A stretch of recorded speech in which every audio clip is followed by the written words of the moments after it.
Welcome to the Kareem Report, aka Mr. 100 Likes. How you guys doing? Wow. Let's get to it. Let's get to it, man. Two games last night I want to talk about real quick. The first game was Toronto and the Chicago Bulls.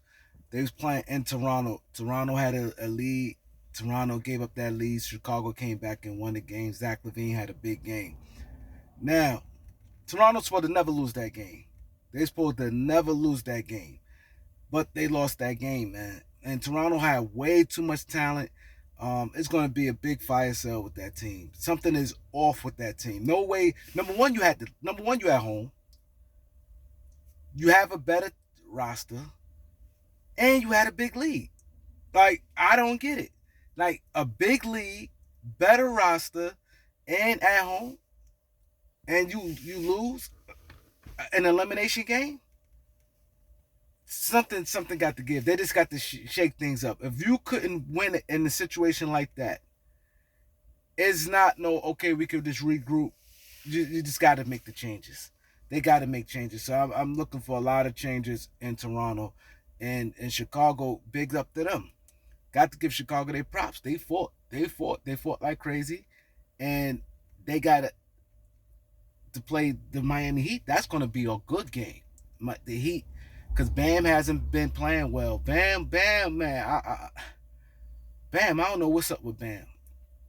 Bam is he definitely dropped in the ranking with me. I thought he was better than what he is. He too up and down for me, man. But Chicago definitely have a real shot. They going to Miami and they has a real shot of winning that game. Um, so yeah, then you have that game. Then you have the Minnesota. I'm sorry. You have the New Orleans Pelicans and the OKC Thunder. Now this the game got me pissed. I'm sit up right now. I'm gonna sit up right now.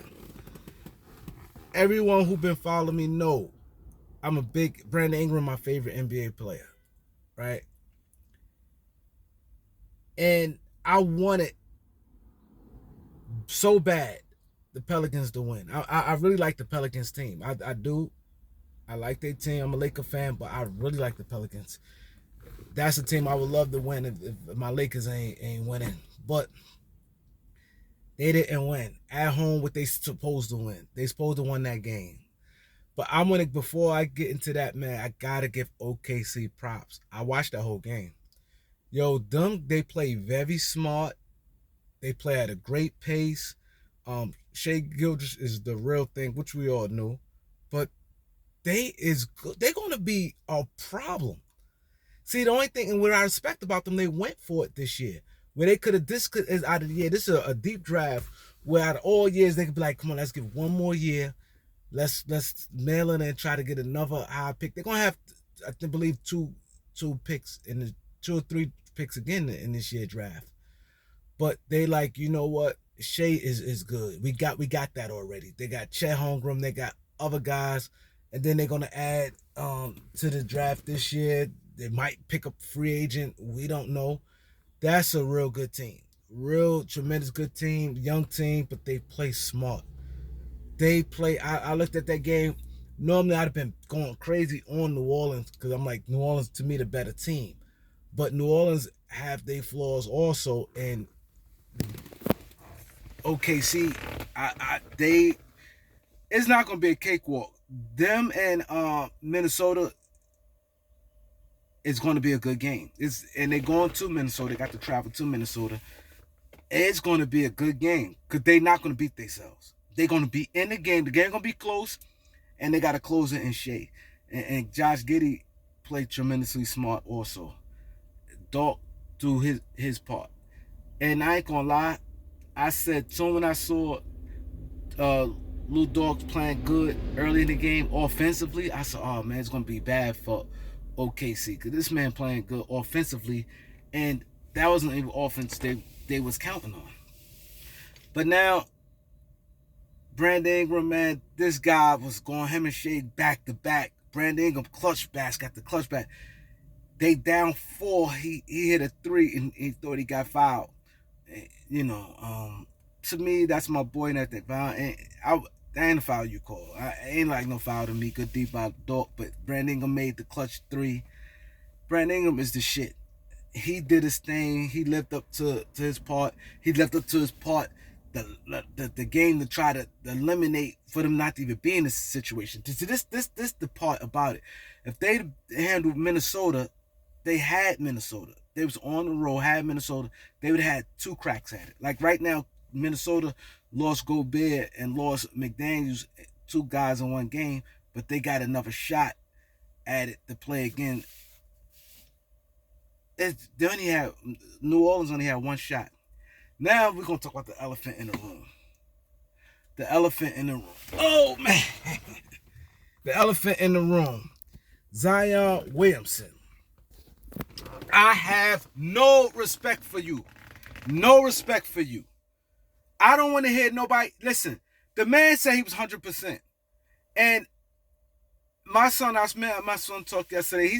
My son told me, he said he been hurt, Zion, because he cool with him and the guy he works for is close to I think the guy's from New Orleans. He got ties to somebody in New Orleans franchise. I'll let him come on. He can probably explain it to you. But he told me that. He said, yo, I thought I told you. I said, I didn't know that. I've been asking for Zion. He said Zion been healthy. Zion said it out his own mouth. See, this how you know when guys don't even respect the fans or other players in the league. This is a time you lie. If I'm Zion, I would have said my leg or whatever wrong, my back is killing me. I could do it. The soon I take 5 steps, I feel a sharp pain going down my back. He openly said, oh, I'm healthy. I'm 100% healthy. It just, I want to feel like Zion again. He more talk about mentally. Like, what? See, this is why I said when you don't respect the fans, your teammates, how can you tell somebody you 100%, and then you see him windmilling? And then the team see him, he was playing 3-on-3s. Zion was playing 3-on-3s, and they were saying he's looking good. They were saying he was looking good on the 3-on-3s, and I saw him yesterday windmilling, a quick first step spin layup. The workouts, he looked good. His body looked like a regular Zion body. Don't you know if you just said, I'm gonna give them 10 minutes. I'm gonna play the first 5 minutes in the second quarter, and the first 5 minutes and the middle of the third quarter. Those the tempo changes right there. The end of the first, he comes out, that building go crazy. The building go crazy. He gives them 5 good minutes. 5 good minutes.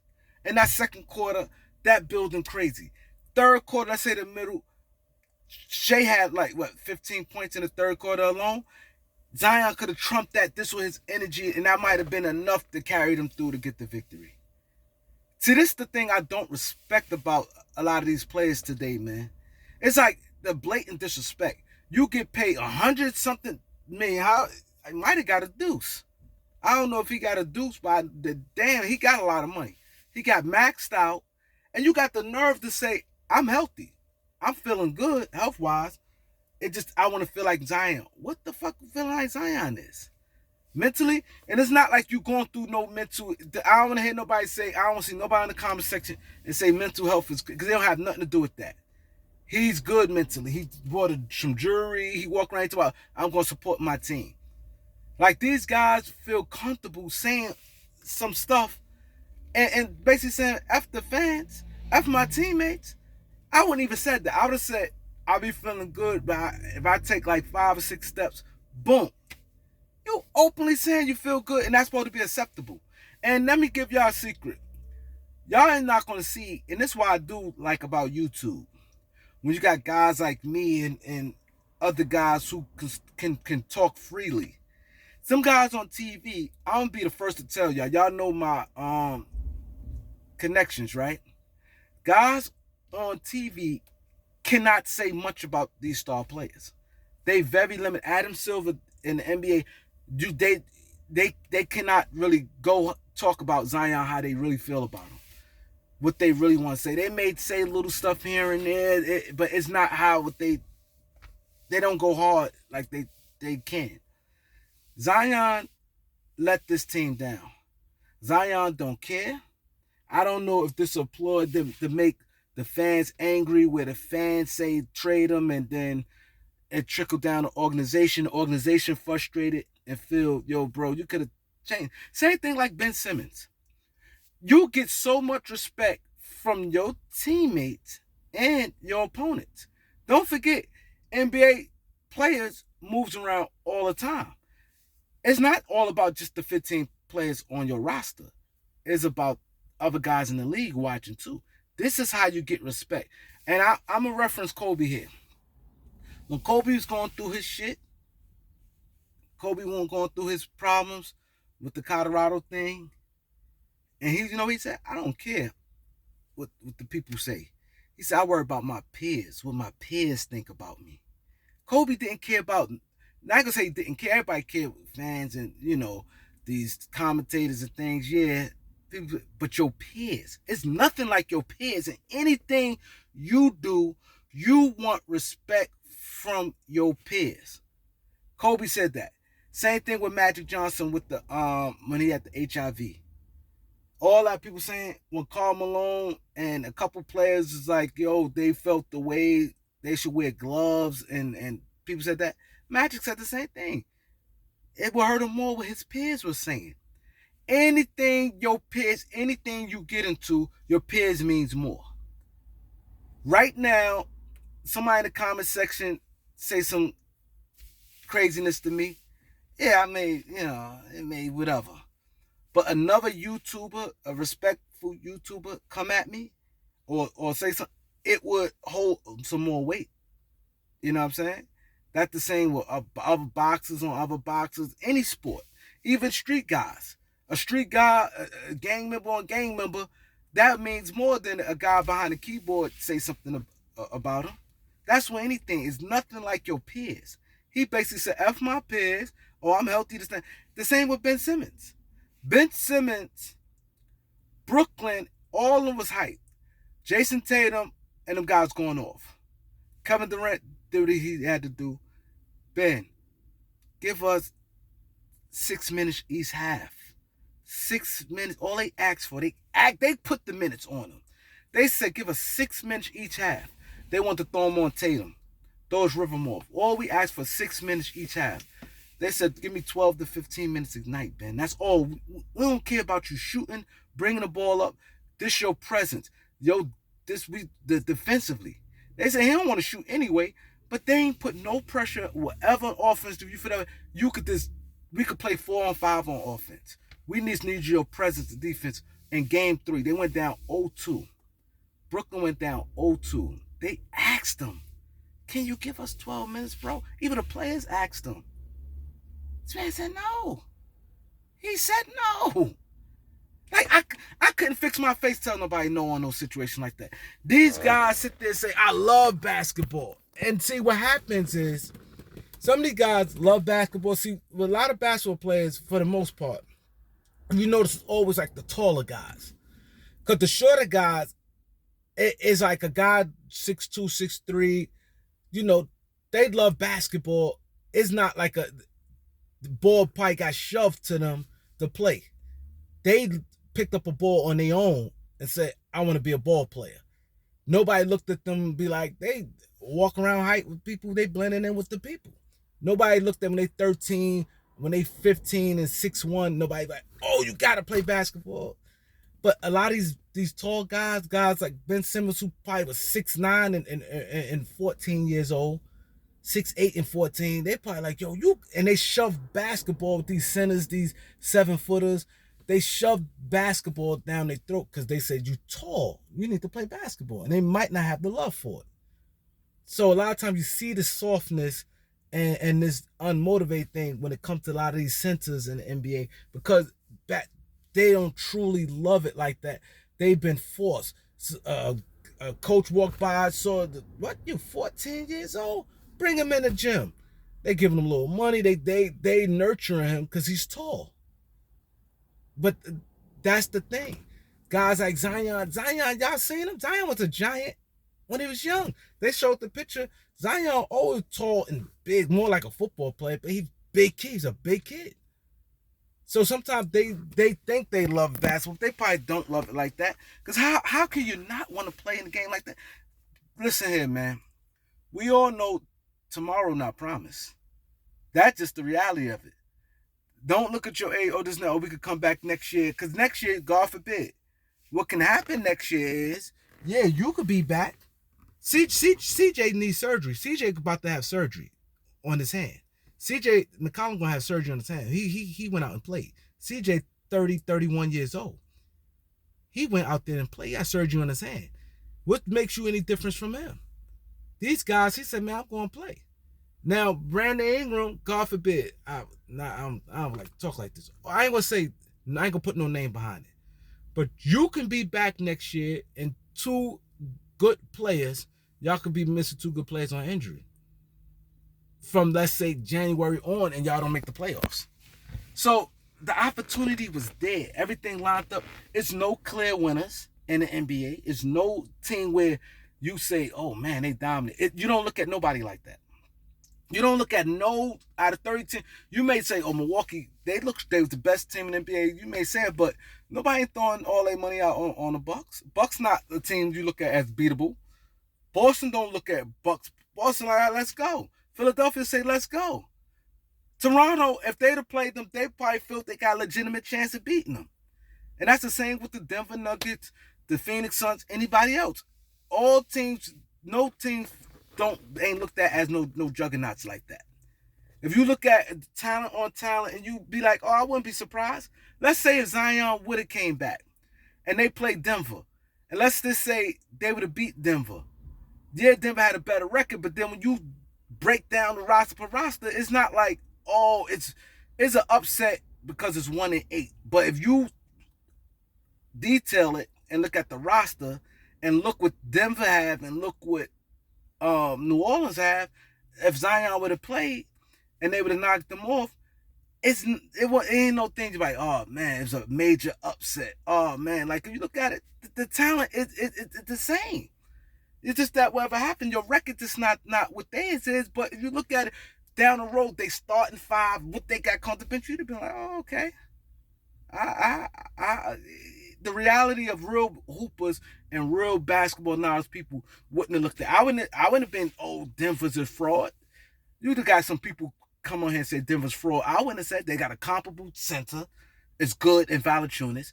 And we know they wings, a guard and CJ, Zion, bench Larry Nance and guys like that.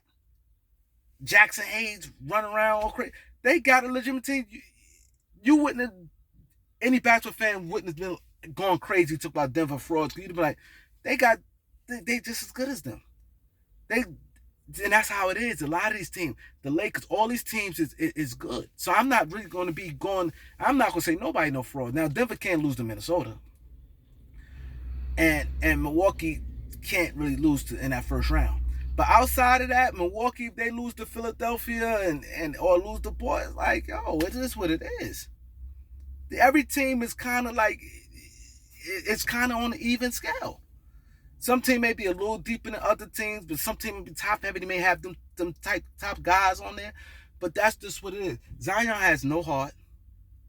He has no heart, and they got a big decision to make. Because if I'm Brandon Ingram, I might be like, man, I may pull him or me.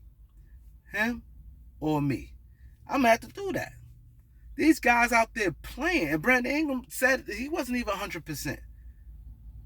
When he came back from injury, he said, yo, my team's slipping. And he came back. He's supposed to have been out longer than he was out. He came back from injury because the team was going to the drains. And he came back to put them in position. CJ didn't miss no games. Yo, man, Zion is a fraud, man. And he need to go.